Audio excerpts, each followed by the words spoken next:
Breaking news in the NBA, Karl Anthony Towns has just been traded to the New York Knicks in exchange for Julius Randle and Dante DiVincenzo. And I like the moves for both sides. I don't know if I love it for either side. Starting off with the Timberwolves, they bring in Dante DiVincenzo, who's a shooter. And at the end of the day, the more shooters you have, the better your team's going to be. He's going to be a nice guard that can get in the rotation, play alongside Edwards, play with Conley, and get a spark going off the bench, allowing for them to have an offensive eruption when they need some three-pointers to fall, some scoring. Numerous times on Knicks, he had 40-point bombs. So he's capable of scoring and getting active if needed. Then when it comes to the big man, they bring in Julius Randle. And Randle, I like as a player. I just don't like his fit usually on teams because he's a ball dominant big man.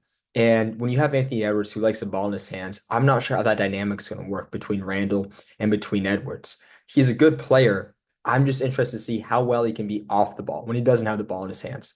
Defensively, he can move laterally pretty okay.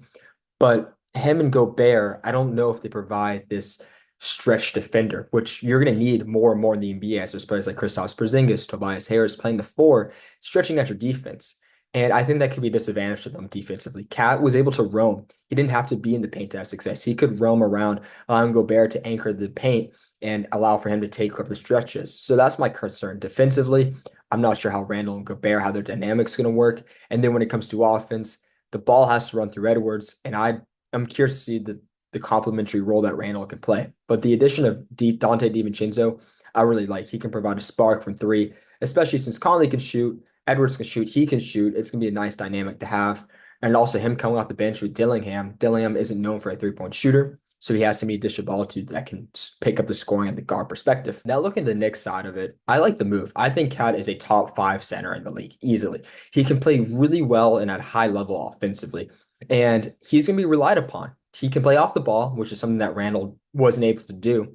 And in the starting five unit, they needed somebody that could shoot the ball, right? DiVincenzo wasn't going to start. It was going to be Brunson, and then you were going to have Mikal Bridges, OG Anunoby.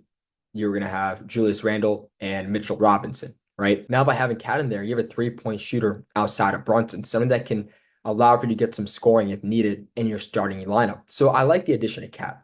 You also addressed a big man issue, which was who was going to be your center? Was it Mitchell Robinson? They just lost Isaiah Hartenstein. Now they have their answer with Karl Anthony Towns. So I like the move of him a lot on this team offensively, and he's super talented. He can play the stretch position, he can play the pick and roll, and he's going to help elevate this team offensively.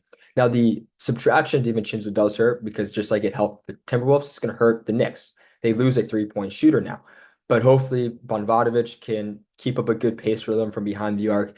Maybe Mikal Bridges can be more relied upon to shoot the three. Brunson obviously is capable of shooting the three. So they can find one of those guards, maybe a Miles McBride that can get hot from behind the arc. Then I really like their team. I like this move a lot. All in all, I like the move for the Timberwolves. Don't love it, but I like it because Randle is going to be a decent player in the paint for them, a good scorer. I just don't know how he's going to be off the ball. DiVincenzo provides a huge spark plug off the bench, which I love about it. But losing Cat, you lose a top five center. That's hard to handle. I don't know why you like that.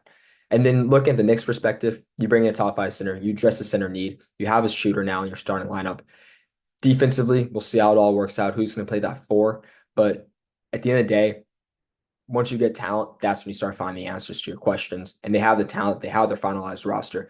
Now they can determine who's going to be playing where and how this team's going to work. That's my only thoughts. Stay tuned for another club. Thank you.